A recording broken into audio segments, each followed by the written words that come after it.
Žēlastība un miers ir mums visiem no Dieva, mūsu Tēva un no Kunga Jēzus Kristus. Āmen.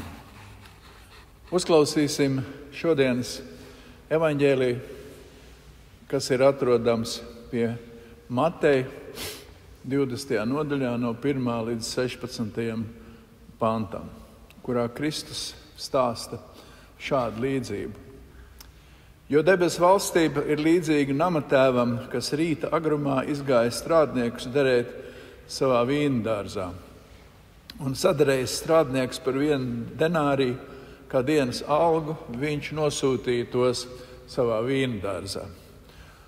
Un viņš izgāja ap 3. stundu un redzēja vēl citus pie tirgus bez darba stāvam. Un sacīja tiem: noiet arī jūs vīna dārzā, es jums došu, kas nākas. Un tie nogāja. Atkal viņš izgāja ap 6. un 9. stundu un darīja tāpat. Bet ap 11. stundu izgājis, viņš atrada vēl kādus stāvam un saka tiem: ko jūs visu dienu šeit stāvat bez darba? Tie viņiem saka: neviens mūs nav līdzis. Viņš saka tiem: ejiet jūs arī vīna dārzā, un kas nākas, to jūs dabūsit. Bet, kad vakars metās, vīna dārza kungs saka savam uzraugam: pasauc strādniekus un izmaksā tiem algu, iesāc ar pēdējiem un beidz ar pirmajiem. Tad atnāca tie, kas bija derēti ap 11. stundu, un katrs dabūja pa denārijam. Un kad pirmie atnāca, tie cerēja dabūt vairāk, bet arī viņi dabūja katrs pa denārijam. To saņēmuši, viņi kurnēja pret namatēvu un sacīja: šie pēdējie strādāja 1 stundu, un tu tos pielīdzināji mums, kas dienas nastu un karstumu esam cietuši. Bet viņš atbildēja un sacīja vienam no tiem: draugs, es tev nedaru netaisnību. Vai tu ar mani neesi sadarējies par 1 denāriju? Ņem, kas tev piedara, un ej. Bet šim pēdējam es gribu dot tikpat daudz kā tev. Vai tad man nav tiesības darīt ar mantu, savu mantu, kā es gribu? Jeb vai tava acs ir skaudīga, ka es esmu labs? Tā pēdējie būs pirmie, un pirmie pēdējie, jo daudz ir aicinātu, bet maz izredzētu. Āmen. Debes Tēvs, svētī mūs Tavu vārdu patiesībā. Tavs vārds ir mūžīga patiesība un mūžīga dzīvība. Āmen. Sēžieties, lūdzu.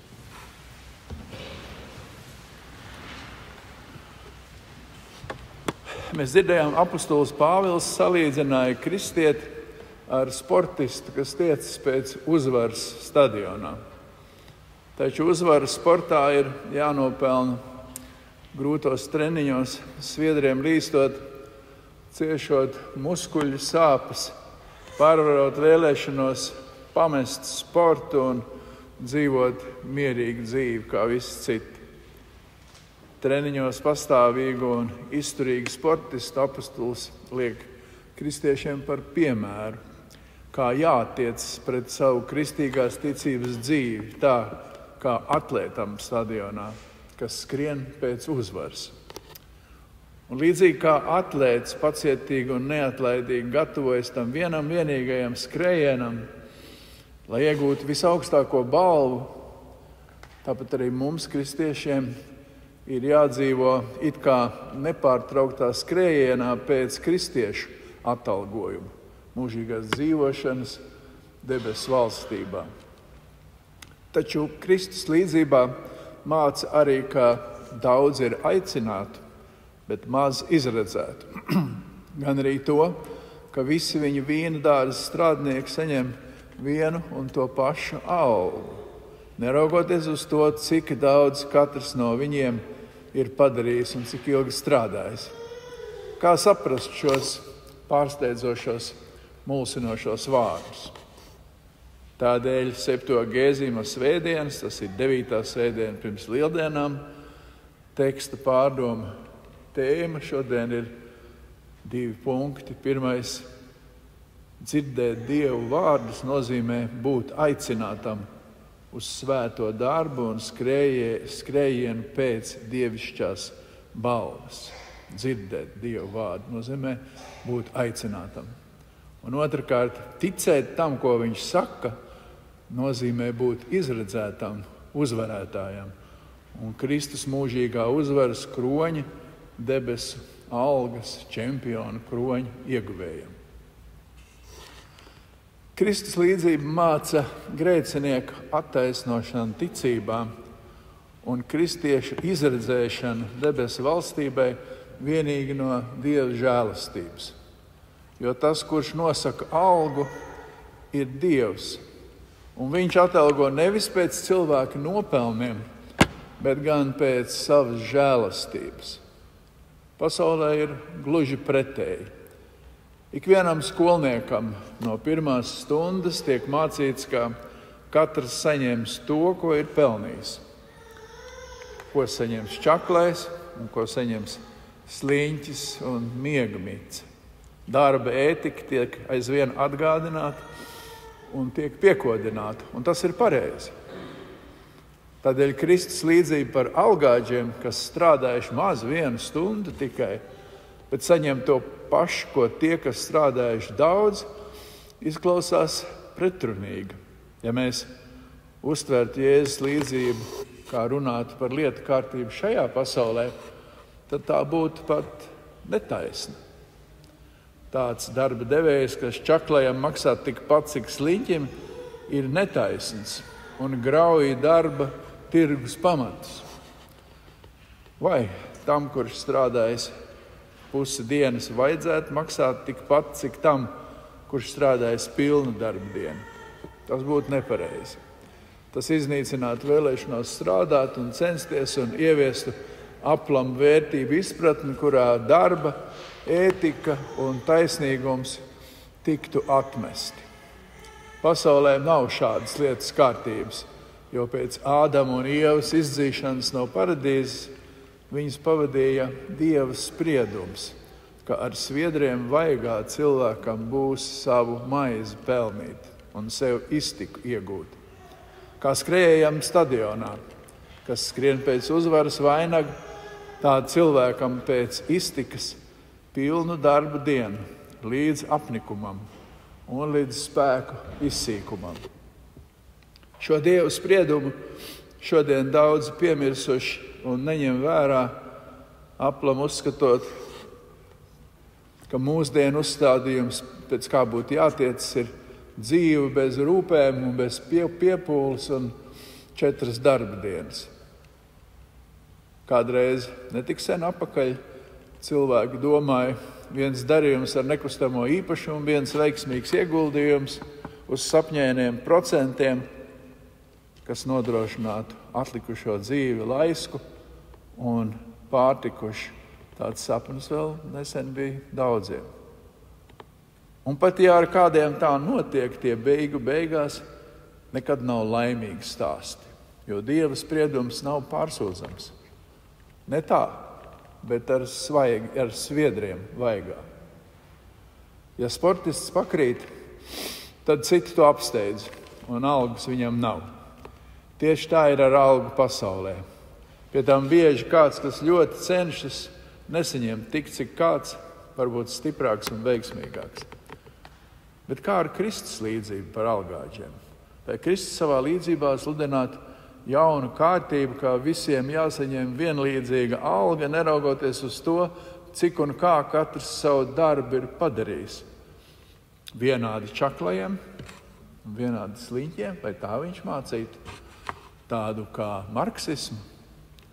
Protams, nē, jo Jēzus līdzībā mēs pazīstam, kas ir nama tēvs un kas ir strādnieki un kur tas notiek. Jo Kristus stāsta līdzību par debesu valstību un kā tā nāk pie mums. Nama tēvs ir Dievs un strādnieki ir cilvēki, kurus Dievs aicina strādāt viņa vīnadārzā. Un gluži kā viņa vīnadārs, viņa valstība nav no šīs pasaules. Tāpat arī pats darbs un atalgojums nav no šīs pasaules. Tā nav visa cilvēciskā netaisnība, ko attēlo Kristus līdzībā, bet gan Dieva žēlsirdības taisnība. Dievs aicina daudzus strādāt viņa valstības darbu. Viņš pats ir sagatavojis zemi, sējis labo sēklu, nobriedinājis augļus un aicina cilvēkus baudīt šos augļus un saņemt algu, ko viņš maksā par darbu, ko cilvēki nemaz nav veikuši, kas viņiem nepienāks. Jo mēs visi saņemam grēku piedošanu un pestīšanu, ko neesam pelnījuši.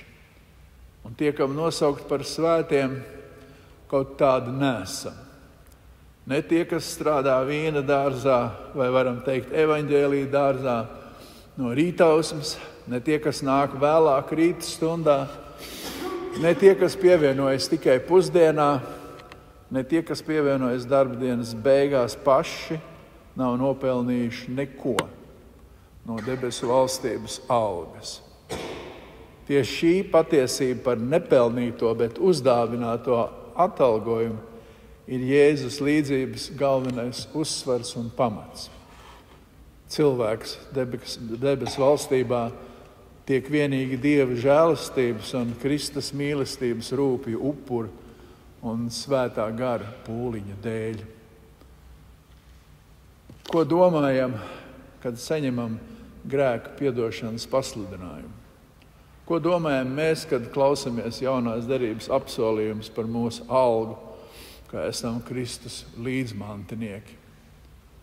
Uzklausīt un zināt Bībeles vārdus par Dieva darbu cilvēku glābšanai nozīmē tapt aicinātam. Dieva vārdi aicina, bet Jēzus saka, ka daudz ir aicinātu, bet maz ir izredzētu. Jo vienīgi tas, kurš tic visiem viņu mācības vārdiem, ir aicināts un izredzēts un pestīts. Bet ticēt nozīmē nevien zināt, bet arī dzīvot, ja vēlaties visiem spēkiem skriet uz savu mērķi.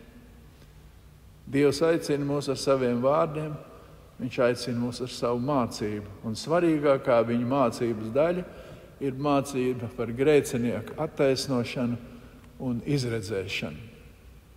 Bauslības skarbā patiesība ir, ka debesu valstību iemanto vienīgi taisnie un šķīstie, vienīgi tie, kas ir izpildījuši visus baušus un nekad tos nav pārkāpuši, kā sportā. Vienīgi olimpiskais čempions ir pasaules varonis.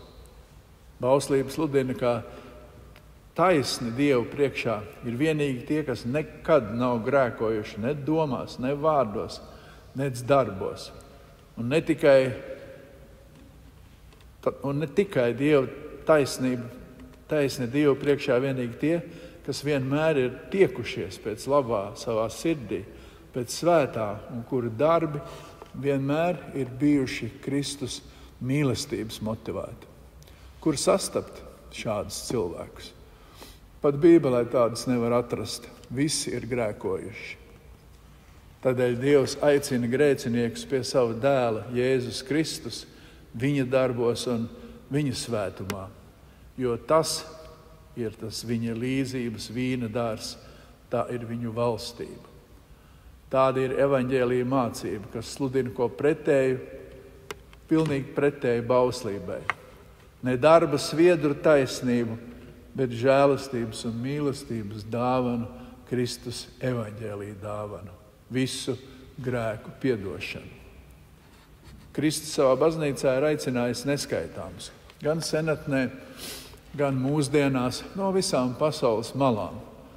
Citi ir nākuši agrā rīta stundā, sen atpakaļ, citi pēcpusdienā, kā pārsvarā visi mūsu ļaudis, citi no austrumiem, citi no rietumiem, un nākuši Kristus vīna dārzā un strādājuši un saņēmuši vienu algu – grēku piedošanu un pestīšanu mūžībā.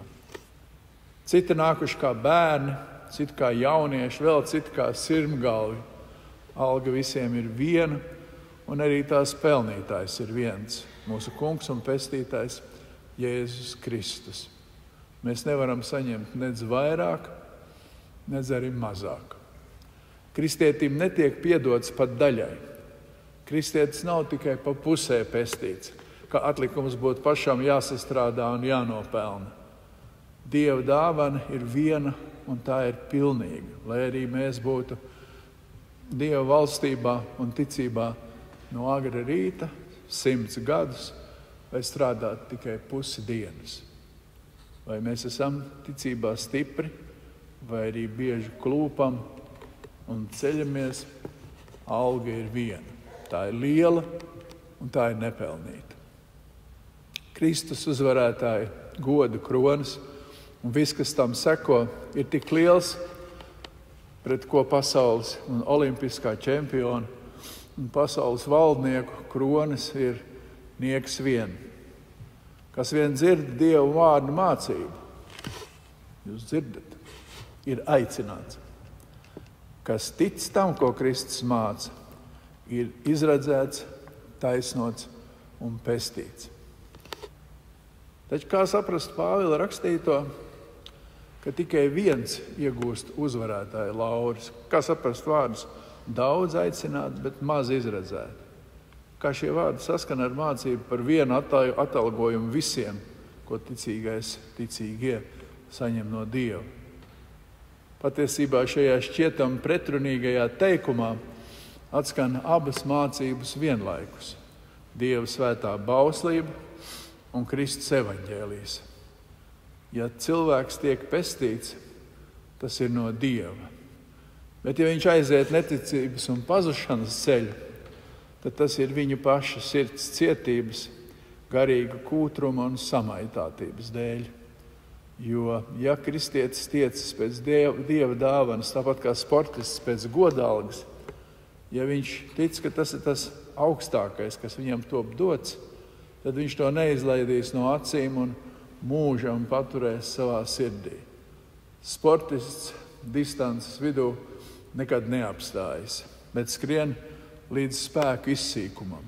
Viņš neizlaiž mērķi no acīm un citu neko neredz. Ticības dzīves skrējiena, soļa ātrums un spēks vai veiklība nav svarīga, jo nevīstējušais uzvarētāja vainags, kas ticīgām tiek uzlikts, tiek viņam dāvināts. Tas nav viņa paša, bet Kristus izcīnīts. Kristus uzvarētāja gods un alga to sasniegt nespēja pats stiprākie un varenākie no cilvēkiem. Viņš skrēja līdz nāvei un uzvarēja pie krusta pasaules grēku un pašu elli un tās kungu. Tādēļ debes Tēvs kronēja Jēzu no Nācaretes par mūžības un nemirstības valstības valdnieku un ir nodevis viņam visu varu debesīs un virs zemes un pazemē. Un Kristus vārdi, Dieva vārdi aicina visus cilvēkus no ceļiem un neceļiem saņemt savu godalgas daļu viņa valstībā. Kurš gan nicinātu tādu svētu godalgu, kas slacītu paša Dieva asinīm un sviedriem? Kurš noniecinātu šādu čempionu vainagu un viss, kas tam nāk līdzi, kas ir tas augstākais gods un slava, Dievu gods un dievišķa slava? Pasaulē ir saprotams, kā uzvar viens, kurš ir visapdāvinātākais un kurš visvairāk trenējies un centies. Tomēr pasaulē nav saprotama Dieva valstības kārtība, ka neviens neko nav pelnījis, neviens neko nav uzvarējis, bet apbalvo un maksā visiem, kas vien tic un pastiep savus rokas uz Kristu. Mūsu ticība Kristum ir tas skrējējs stadionā, kas aizvien tiecas pie sava labā kunga. Nekad to neizlaiž no acīm, nekad to neiemaina pret pasaules kārdinājumiem un iznīcīgām lietām. Ticiet viņam. Āmen.